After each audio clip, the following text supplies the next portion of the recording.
अपन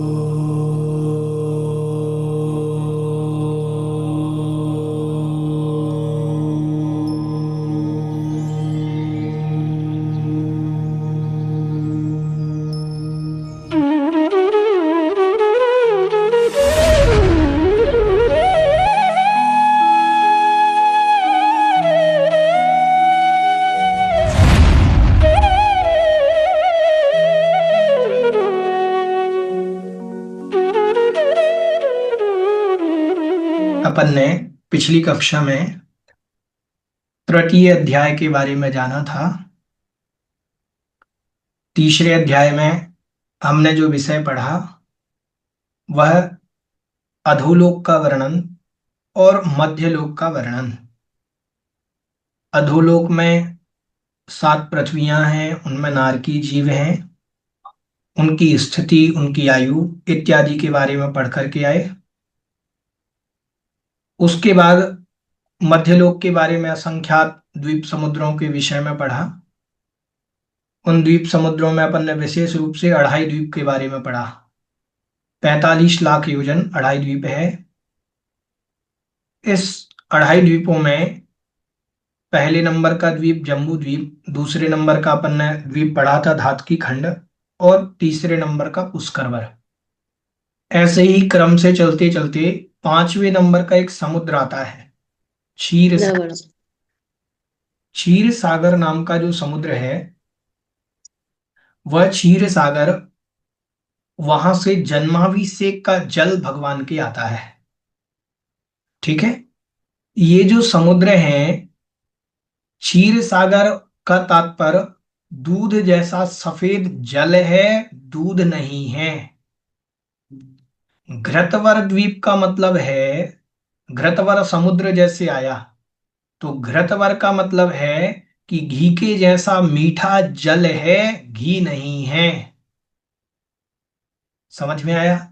कुछ लोग क्या करते हैं, कुछ लोग क्षीर सागर को, क्षीर मतलब दूध भी होता है, तो दूध मान करके कि वो दूध का समुद्र है और दुग्धाभिषेक भगवान के होता है, ऐसा कह करके वो गलत अर्थ निकाल लेते हैं जो कि आगम के अनुकूल नहीं। ठीक है, लवण समुद्र का तात्पर्य है कि वहां का पानी खारा है पानी लेकिन खारा है। कालोदधी का पानी खारा है लेकिन है तो पानी, पानी का जैसा नेचर है वो पानी ही है। घृतवर हो चाहे क्षीरवर हो चाहे इक्षुवर हो, कोई भी समुद्र हो, इक्षुवर का मतलब गन्ने के जैसा मीठा जल है लेकिन गन्ना नहीं है। ठीक है, गन्ने का रस नहीं है। लोग गन्ने के रस से अभिषेक करते हैं, वो कहते हैं कि वहां समुद्र है, नहीं। ये अपन को विवेक रखना है, पहली चीज। दूसरी चीज, 8वें नंबर का द्वीप, जैसे अपन बढ़ते हैं तो 8वें नंबर का एक द्वीप है नंदीश्वर द्वीप। ठीक है, 8वें नंबर के द्वीप में 52 जिनालय हैं, तो वहां पर उन द्वीपों में अपन नहीं जा सकते क्योंकि अढ़ाई द्वीप से बाहर मनुष्य का गमन संभव नहीं है, न चारण रिद्धिधारियों का। इसीलिए देवतागण वहां जाते हैं। ठीक है, वहां जाकर के 8वां द्वीप, ऐसे ही 11वें नंबर का द्वीप रुचिकवर, 13वें नंबर का द्वीप कुंडलवर। ठीक है, तो वहां पर भी जिनालय बने हुए हैं, देवतागण जाते हैं। अब थोड़ा सा जानेंगे कि अढ़ाई द्वीप के बाहर, मतलब जम्बू द्वीप, धातकी खंड द्वीप और पुष्कर के आधे, उससे बाहर जितने भी असंख्यात द्वीप समुद्र हैं, उन असंख्यात द्वीप समुद्रों में जघन्य भोग भूमि जैसा स्थान रहता है। कैसा काल रहता है? जैसे जघन्य भोग भूमि का काल रहता वैसा। वहां मनुष्य नहीं होते लेकिन त्रियंच होते हैं। असंख्यात द्वीप समुद्रों में त्रियंच पाए जाते हैं। ठीक है, और फिर क्या होता है असंख्यात द्वीप समुद्रों में? वहां देवतागण भी निवास करते हैं, व्यंतर जाति के देव, द्वीपों पर भी और समुद्रों में भी। ठीक है, और अपन पढ़ते हैं कि वह द्वीप और समुद्रों में घूमते रहते हैं।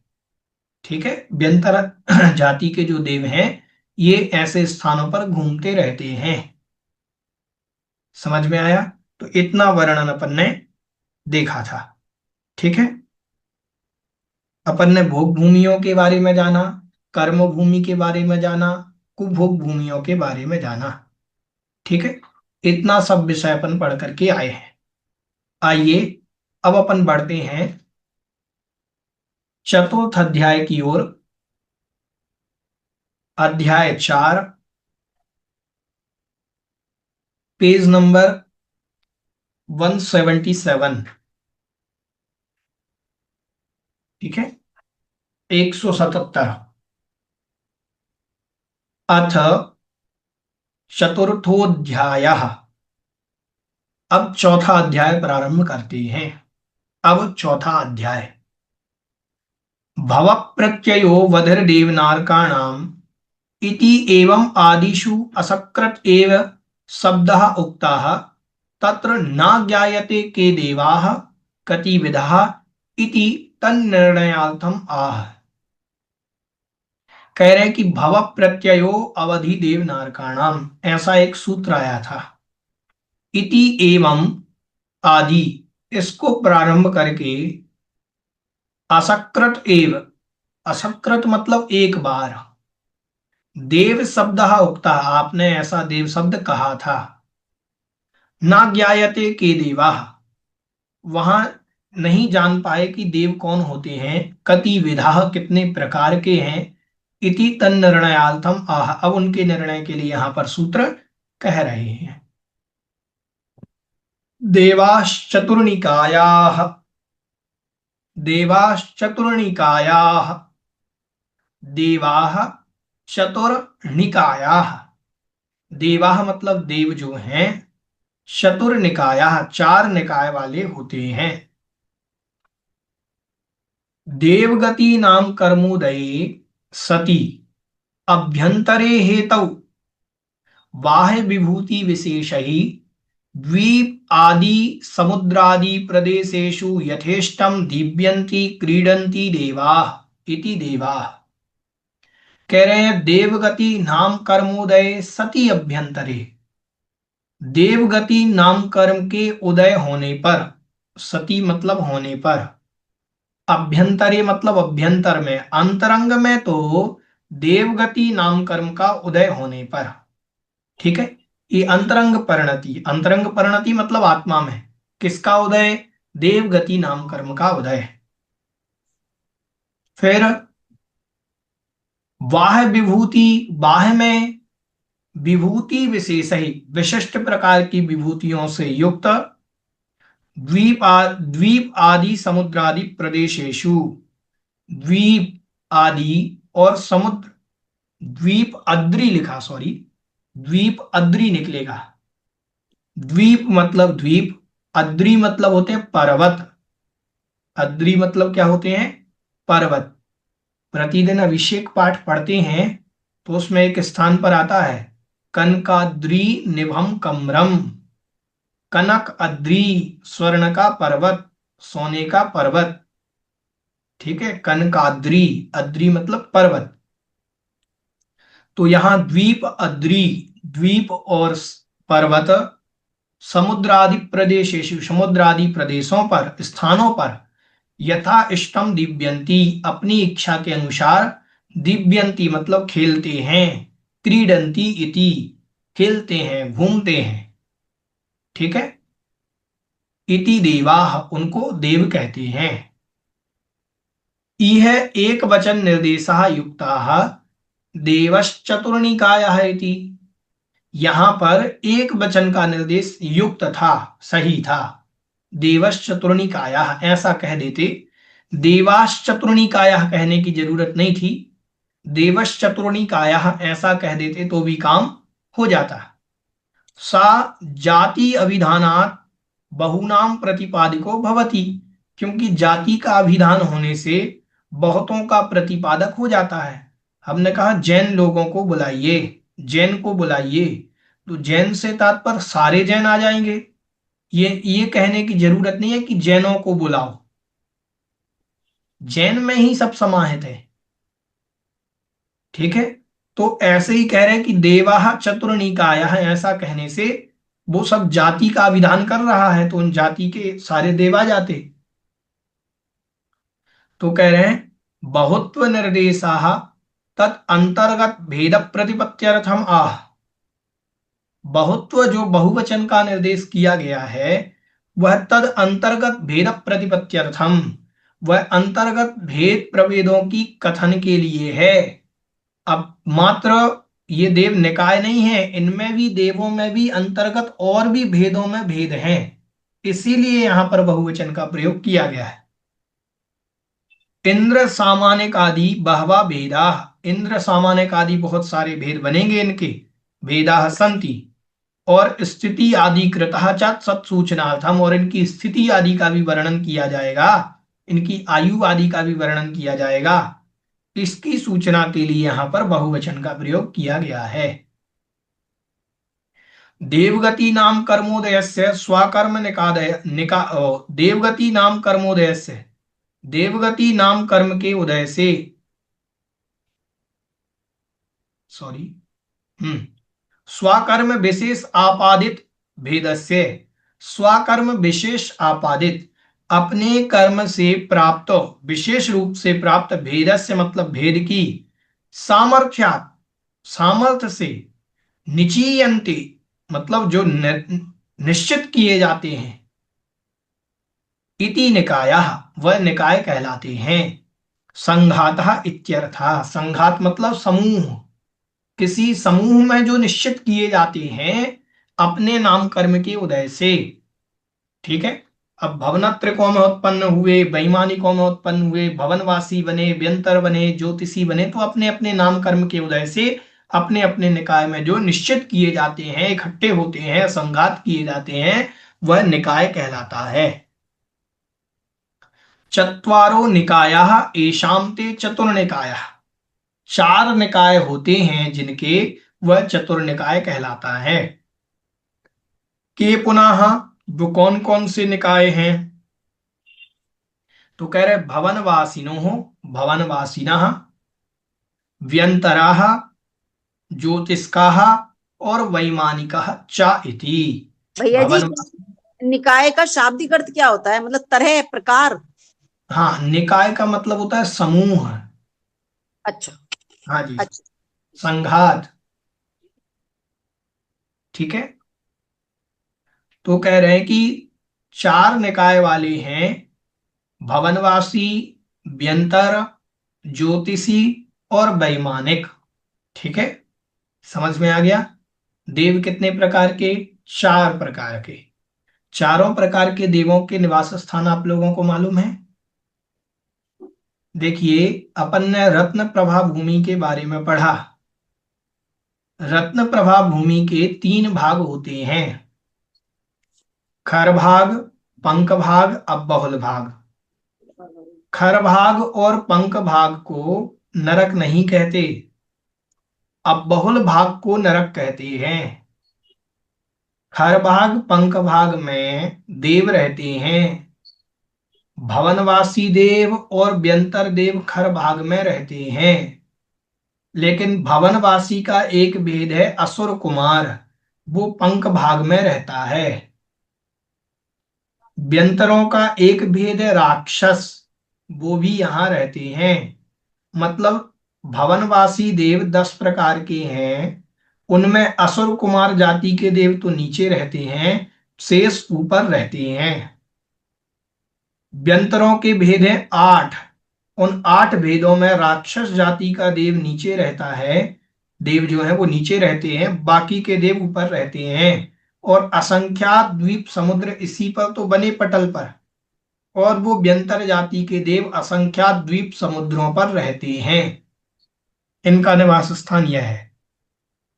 तो भवनवासी कहाँ रहते हैं, खर भाग में और पंख भाग में। पंख भाग में मात्र असुर कुमार जाति के देव। ठीक है। व्यंतर देव खर भाग में पंख भाग में और असंख्यात द्वीप समुद्रों में। ठीक है। उसके बाद आए ज्योतिषी देव। ज्योतिषी देव क्या है? इन तीन पृथ्वी जिस पर अपन रहते हैं, रत्न प्रभा के ऊपरी भाग को कहते हैं चित्रा पृथ्वी। ठीक है। चित्रा पृथ्वी के ऊपर अपन रहते हैं। चित्रा पृथ्वी से 1 लाख योजन सुमेरु पर्वत है। चित्रा पृथ्वी पर कितना है? 1 लाख योजन सुमेरु पर्वत। 1,000 योजन जमीन में है, 99,000 योजन ऊपर है, और 40 योजन की चूलिका। तो 1,40,000 योजन ये सुमेरु पर्वत है। सुमेरु पर्वत में जमीन से लेकर के जमीन से लेकर के 710 योजन से लेकर के लगभग 900 योजन तक, ये लगभग इतने जमीन से 790 योजन, मुझे स्मरण में नहीं आ रहा है वो। भैया जी 790 योजन से हाँ 900 योजन। हाँ, 790 योजन से 900 योजन तक, जमीन से लेकर के 790 से 900 योजन तक ज्योतिषी देव रहते हैं। ये जो सूर्य है, चंद्रमा है, ग्रह हैं, नक्षत्र हैं, तारे हैं, ये सब ज्योतिषी देवों के विमान हैं जो हमें दिख रहे हैं। इन विमानों पर रहने वाले देव जो होते हैं वो होते हैं ज्योतिषी देव। कौन से देव होते हैं? ज्योतिषी देव। मतलब ज्योतिषी देव मध्य लोक में रहते हैं। ठीक। अब सुमेरु पर्वत की चूलिका से उत्तम भोग भूमि में उत्पन्न हुए मेढ़े के बालाग्र बराबर अंतर है। एक बाल का अंतर, बिल्कुल एक बाल का अंतर है। और वहां से स्वर्ग के पटल ऊर्ध्वलोक प्रारंभ हो जाता है। ठीक है।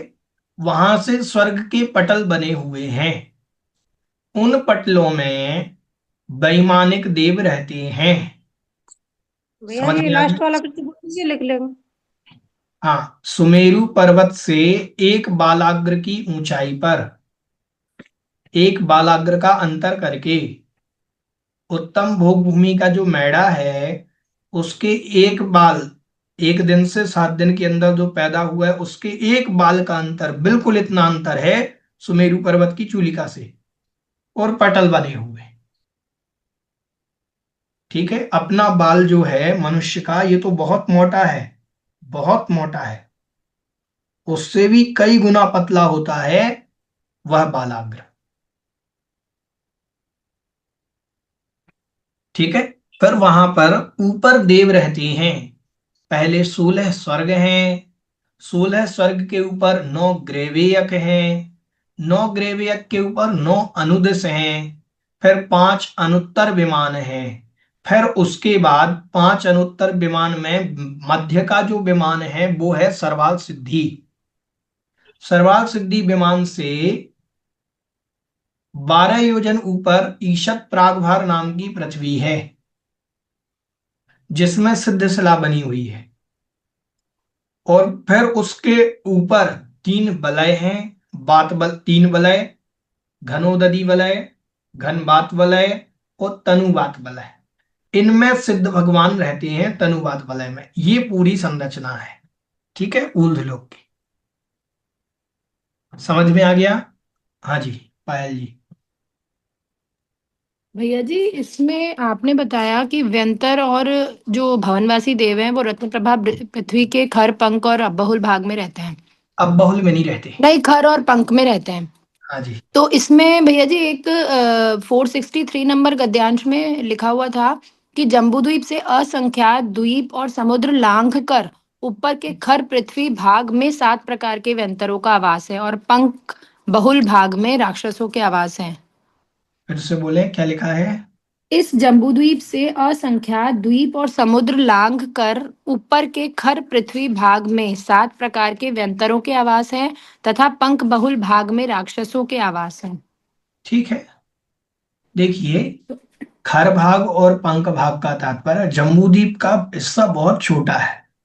जम्बूद्वीप बहुत छोटा है, विस्तार उसका भूमि का, रत्न प्रभा भूमि जो है वो बहुत लंबी है, एक राजू मोटाई वाली है ऊपर के हिस्से में।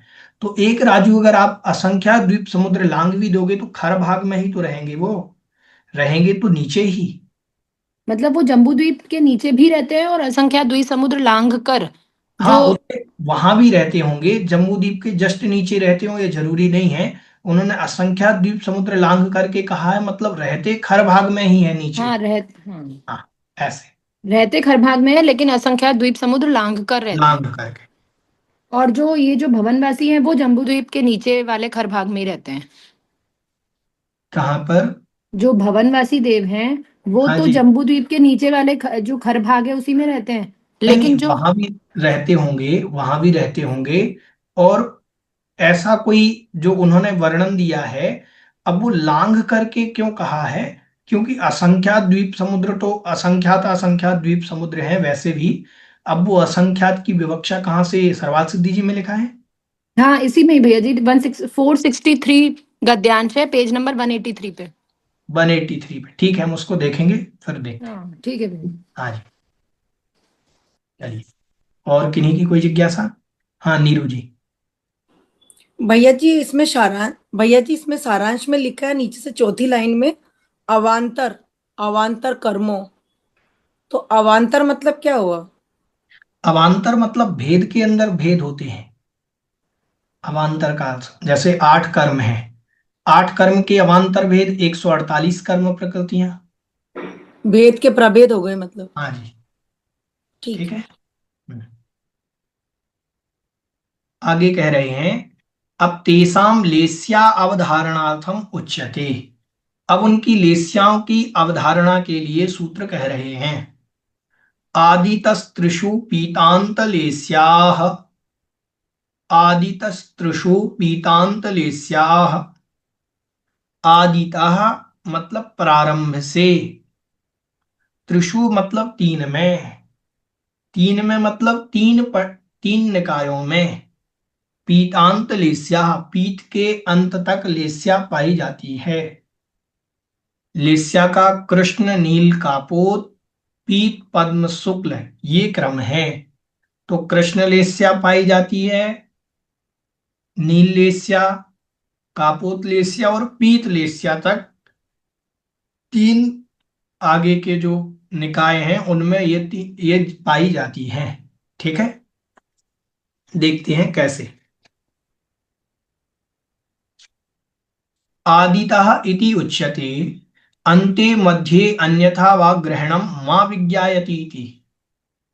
आदितः शब्द ग्रहण करने से अन्ते मध्ये अन्यथा वा ग्रहणम मा विज्ञायति, ऐसा नहीं अंत के तीन ले लो, ऐसा नहीं मध्य के तीन ले लो, या अन्यथा अन्य प्रकार से लो, एक इधर का एक बीच का एक अंत का, ऐसे नहीं।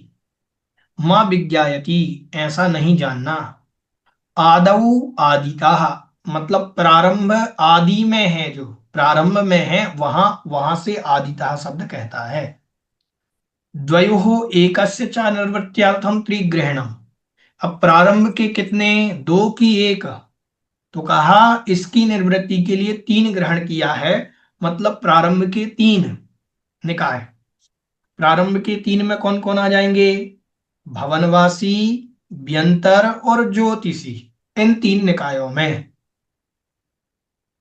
अथ चतुर्णाम निर्वृत्त्यर्थम कस्मान न भवति।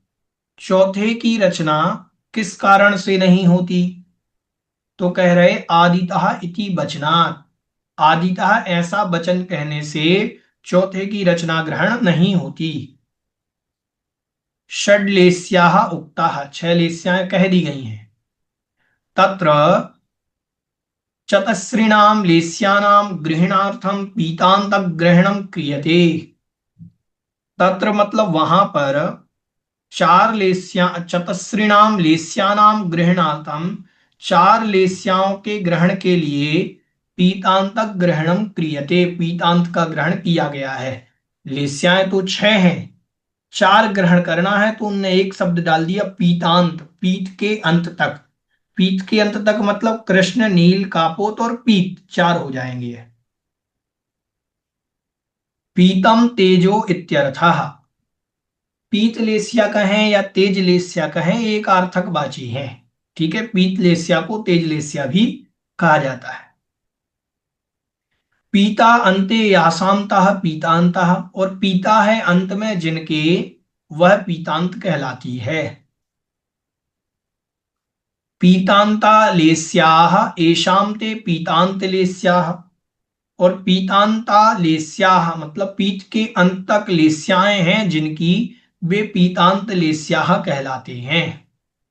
ठीक है। यद उक्तम भवति, नहीं एतत्, सॉरी, एतत् उक्तम भवति, एतत् उक्तम भवति ऐसा होना कहा गया है। आदितः त्रिषु निकायेषु, प्रारंभ के 3 निकायों में, भवनवासी व्यंतर ज्योतिष्क नामसु, भवनवासी निकाय, व्यंतर और ज्योतिष्क नाम वाले निकायों में, देवानाम देवों की, कृष्णा नीला कापोता पीता इति चतस्रा लेस्या भवन्ति, कृष्ण नील कापोत पीत ये 4 लेस्याएं होती हैं। ठीक है। अब ये 4 लेस्याएं कैसे, इसको थोड़ा समझेंगे। देखिए, देवताओं के पर्याप्तक अवस्था में, कोई भी देव हो, देवताओं के पर्याप्तक अवस्था में शुभ लेस्याएं ही होती हैं। अशुभ लेस्या अपर्याप्तक अवस्था में कही गई हैं। इन 4 लेस्याओं में कृष्ण नील कापोत ये 3 अशुभ लेस्याएं हैं। इसका तात्पर्य हुआ कि भवनवासी व्यंतर और ज्योतिषी देवों के अपर्याप्तक अवस्था में ये 3 लेस्याएं होती हैं, और पर्याप्त अवस्था में सबके पीत लेस्या होती है। समझ में आया, नहीं आया? अपर्याप्त अवस्था समझते हैं जब तक शरीर पर्याप्ति की पूर्णता नहीं हो जाती, तब तक की अवस्था को अपर्याप्त अवस्था कहते हैं। तो विग्रह गति से लेकर के जब तक शरीर पर्याप्ति की पूर्णता नहीं होती, तब तक की अवस्था अपर्याप्त अवस्था कहलाती है। जैसे कोई जीव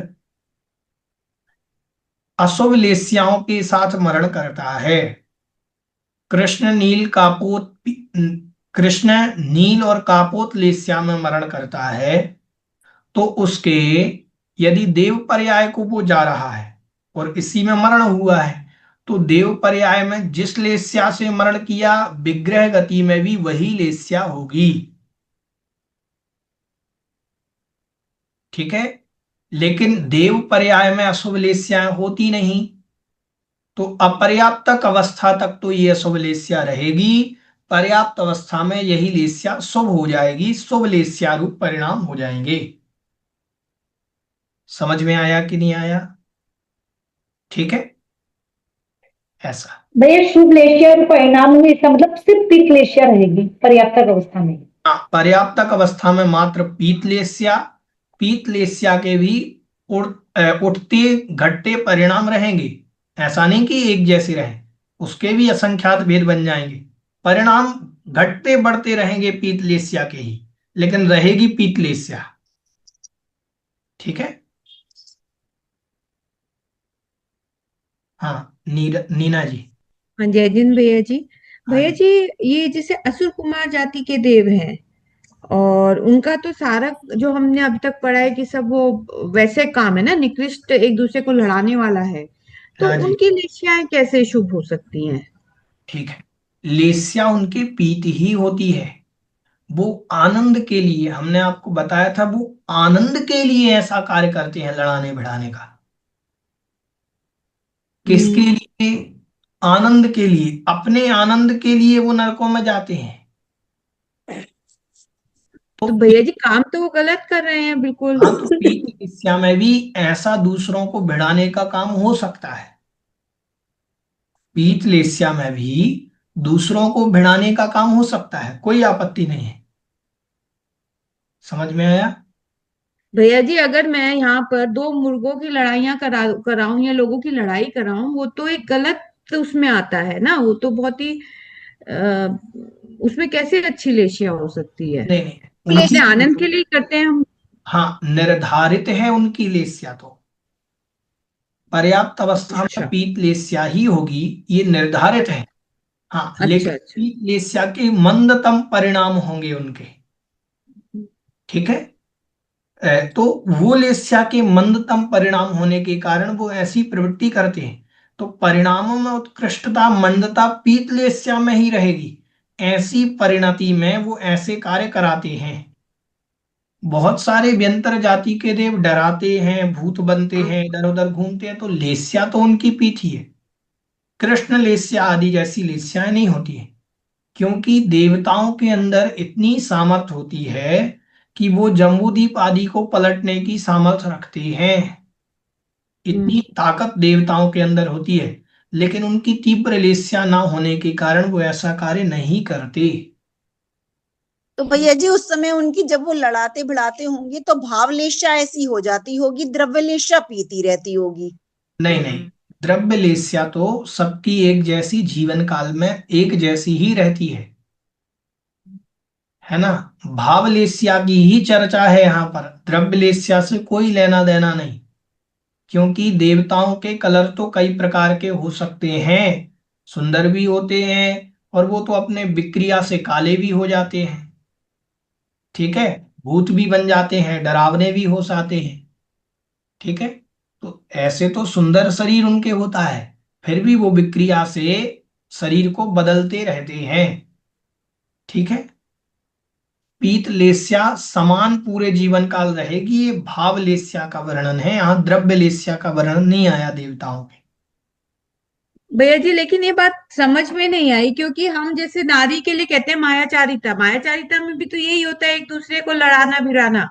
तो वो तो निम्न लेशिया में आता है, तो नहीं कैसे उनकी नहीं, शुभ लेशिया फिर भी होगी? परिणाम देखो, ऐसा नहीं कि पीत लेस्या पद्म लेस्या आदि वाले जो परिणाम हैं ये बिल्कुल शुभ ही हों, अच्छे ही हों। शुभ लेस्या जरूर है, लेकिन उनमें भी इस प्रकार की परिणति होती है। सम्यक दृष्टि जीव शुभ लेस्याओं वाले होते हैं। अब सम्यक दृष्टि युद्ध नहीं करते क्या? करते हैं एक सम्यक दृष्टि युद्ध करते कि नहीं करते? करते हैं। करते हैं। तो परिणति तो बदलती रहती है, उन लेस्याओं में ऐसी प्रक्रिया चलती रहती है, होता है ऐसा कार्य। ठीक है। जैसे रामचंद्र जी का उदाहरण आता है, उन्होंने युद्ध तो किया ही, चाहे सम्यक दृष्टि थे। रामचंद्र जी ने किया, भरत ने किया, सबने किया। ठीक है। आगे, अरे तीर्थंकर स्वयं युद्ध पर जाते हैं, चक्रवर्ती जो हुए हैं शांतिनाथ भगवान आदि। आगे कह रहे हैं, ये समझ में आ गया? ठीक है। मतलब देवताओं के पर्याप्त अवस्था में तो कौन सी लेस्या होगी? पीत लेस्या। ठीक है। अपर्याप्त अवस्था में मरण की अपेक्षा, जिस परिणति से उनने मरण किया है, जिन परिणामों से, उन परिणाम वाली लेस्या अपर्याप्त अवस्था में उनके होती है। आगे कह रहे हैं, तेषाम निकायानाम अंतर विकल्प प्रतिपादनार्थम आह। उनके विकल्प, अंतर विकल्प के प्रतिपादन के लिए अगला सूत्र कह रहे हैं, दशाष्ट पंच द्वादश विकल्पाः कल्पोपन्न पर्यंताः। 10, 8, 5, 12 विकल्पाः। 10 मतलब 10, 8 मतलब 8, पंच मतलब 5, द्वादश मतलब 12, विकल्पाः मतलब भेद होते हैं, कल्पोपन्न पर्यंताः, कल्प के उत्पन्न होने पर्यंत। ठीक है। 10 विकल्प किनके? भवनवासी 10 प्रकार के, व्यंतर 8 प्रकार के, ज्योतिषी 5 प्रकार के, और 12 प्रकार के वैमानिक देव होते हैं। ठीक है। ऐसे कह रहे हैं, चतुर्णाम देव निकायानाम दशभिः संख्या शब्दैः यथा संख्यम अभिसंबंधो वेदितव्यः। चतुर्णाम देव निकायानाम, 4 प्रकार के देव निकायों का 10 आदि भी, 10 आदि के साथ, संख्या शब्द संख्यात्मक शब्दों के साथ, यथा संख्यम अभिसंबंधा, जितनी जिसकी संख्या है वैसा संबंध कर लेना चाहिए। ठीक है, कह रहे हैं कि अष्टादश, हाँ, 10 विकल्प भवनवासिनः, 10 विकल्प होते हैं भवनवासी के। भवनवासी के कितने विकल्प? 10। अष्ट विकल्पा व्यंतरः, व्यंतरों के 8 भेद। पंच विकल्पा ज्योतिष्कः, ज्योतिषियों के 5 भेद। और द्वादश विकल्पः वैमानिकः, वैमानिकों के 12 भेद होते हैं। आगे इनका वर्णन आएगा तो यहां इनको विशेष नहीं पढ़ेंगे। ठीक है,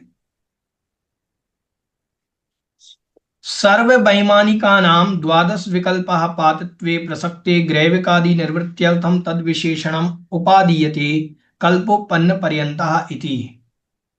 सर्व वैमानिकानां, सभी वैमानिक देवों के, द्वादश विकल्पांतः पातित्वे, 12 प्रकार के विकल्प होते हैं, ऐसा प्रसक्ते मतलब प्रसंग आने पर, ग्रैविकादि निर्वृत्त्यर्थम विशेषणम उपादीयते, ग्रैविक आदि में नहीं होते, इसके लिए विशेष रूप से कहा है कल्पोपन्न पर्यंता, कल्प तक उत्पन्न होते हैं जो, कल्प मतलब 16वें स्वर्ग तक जो उत्पन्न होते हैं उनमें, इति। अथ कथम कल्प संज्ञा, अथ मतलब अब, कथम कल्प संज्ञा, कल्प संज्ञा क्या है, कल्प क्यों कहा इनको? तो कहा इंद्रादयाः प्रकाराः 10 एतेषु कल्पन्त्येति कल्पाः, इंद्र आदि 10 प्रकार के, हाँ 10 प्रकाराः एतेषु कल्प्यन्ते, जिनमें कल्पना की जाती है वो कल्प कहलाते हैं। 10 प्रकार की इंद्र आदि की कल्पना जहां पर की जाती है वो कल्प कहलाते हैं। इंद्र आदि की कल्पना मतलब जहां इंद्र, सामान्य, त्रायस्त्रंश आदि भेद होते हैं वो कल्प कहलाते हैं। तो कह रहे भवनवासीसु तत्कल्पना भी, कल्पना अभाव संभव नहीं, सॉरी, भवनवासीसु तत्कल्पना असंभवे अपि रूढ़िवशात् वैमानिकेषु एव वर्तते कल्प शब्दः। भवनवासीसु, भवनवासियों में, तत्कल्पना संभवेपि, सॉरी असंभवेपि नहीं निकलेगा, संभवे ही निकलेगा। भवनवासियों में भी वह कल्पना संभव होने पर भी रूढ़िवशात्, रूढ़ी के वशीभूत होकर के, वैमानिकेषु एव वर्तते कल्प शब्दः, वैमानिकों में भी, रूढ़ी के वशीभूत होकर के वैमानिकों में ही यह कल्प शब्द वर्तन करता है। तात्पर्य क्या हुआ, इंद्र आदि भेद तो, इंद्र आदि के कल्प तो, कल्पनाएं, इंद्र, सामान्य, त्रायस्त्रंश आदि पदों की कल्पना जहां पर की जाती है उसे कल्प कहते हैं। कल्प किसे कहते हैं? जहां पर देवताओं में ऐसा बंटवारा हो कि ये इंद्र है, ये सामान्य है, त्रायस्त्रंश है, जहां ऐसा बंटवारा होता है उनको कल्प कहते हैं। ये बंटवारा तो कह रहे भवनवासी में भी होता है, व्यंतरों में भी होता है, ज्योतिषियों में भी होता है। तो बोले इनमें होने पर भी रूढ़ी के वशीभूत होकर के मात्र वैमानिक देवों को ही जानना चाहिए। समझ में आया कि नहीं आया? ठीक है, कल्पेषु उत्पन्नाः, कल्पोत्पन्नाः, जो कल्पों में उत्पन्न होते हैं वो कल्पोत्पन्न कहलाते हैं। कल्पोत्पन्नाः पर्यन्ताः येषां ते कल्पोत्पन्न पर्यन्ताः, और कल्प की उत्पन्न, जहां पर कल्पना की जाती है वहां तक उत्पन्न होने वाले जीव कल्पोत्पन्न पर्यंत कहलाते हैं। समझ में आ गया? ठीक है, यहां पर ये कह रहे हैं विशेष रूप से, देखो भवनवासी 10 प्रकार के, व्यंतर 8 प्रकार के, ज्योतिषी 5 प्रकार के, और 16वें स्वर्ग तक 12 प्रकार के देव होते हैं। समझ में आया? अब इनमें पदों की कल्पना की जाती है। पदों की कल्पना मतलब जहां पर पद बनाए जाते हैं, जैसे मान लीजिए मिनिस्ट्री में अपन देखते हैं केंद्र में हो या राज्य में हो, मुख्यमंत्री, फिर उप मुख्यमंत्री, फिर गृह मंत्री, फिर अनेक अनेक प्रकार के मंत्रियों के पद होते हैं। ऐसे ही यहाँ पर मुख्य इंद्र, फिर प्रतीन्द्र, ठीक है, फिर सामानिक, फिर त्रायस्त्रंस, फिर पारिषद, आत्मरक्ष आदि भेद होते हैं। ऐसे पद होते हैं, स्थान होते हैं, उनको कहते हैं कल्प। कल्पना की जाती है। ये कल्पना तो सब जगह की जाती है, फिर भी रूढ़ी के कारण ये कल्प शब्द मात्र पहले स्वर्ग से लेकर के 16वें स्वर्ग तक को कल्प कहा जाता है। ठीक है, समझ में आया? चलिए, यहां तक किन्हीं की कोई जिज्ञासा? ठीक है, अब आगे कह रहे हैं पुनरपि तद विशेष प्रतिपत्त्यर्थम आह। अब उसकी विशेष प्रतिपत्ति के लिए कह रहे हैं इंद्र सामानिक त्रायस्त्रिंश पारिषदात्मरक्ष लोकपालानिक प्रकीर्ण का भी योग किल विशिकाश्चैकसाह। इंद्र सामानिक त्रायस्त्रिंश पारिषद आत्मरक्ष लोकपाल अनीक प्रकीर्णक और आभियोग्य और किलविषक चा एक शाह, एक एक के ये सब भेद होते हैं। एक एक के मतलब चार निकायों में, सभी निकायों के देवों के ये भेद होते हैं।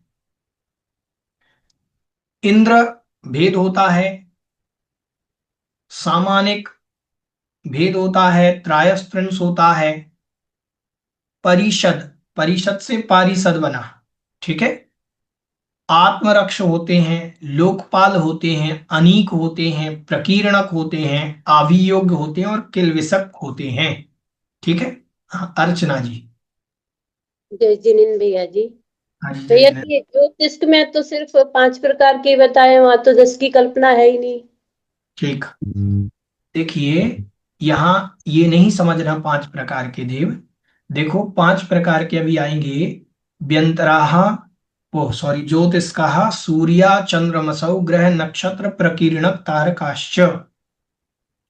सूर्य, चंद्र, ग्रह, नक्षत्र और प्रकीर्णक, ये 5 भेद हैं। अब इनमें भेद बनते हैं, ठीक है, इनमें पद बनते हैं। अच्छा। इनमें कुछ इंद्र होंगे, कुछ सामानिक होंगे, कुछ त्रायस्त्रिंश होंगे, कुछ लोकपाल होंगे, ऐसे भेद बनते हैं। ठीक है, ऐसा जानना। ये जो 10 भेद हैं ये भेद नहीं, ये पद है। समझ में आया? ये जो इंद्र आदि बोले गए हैं ये पद हैं, ठीक है, भेद नहीं है। ठीक है, चलिए। आज इतना ही, कल इसको विशेष देखेंगे अपन, समय हो रहा है। ठीक है।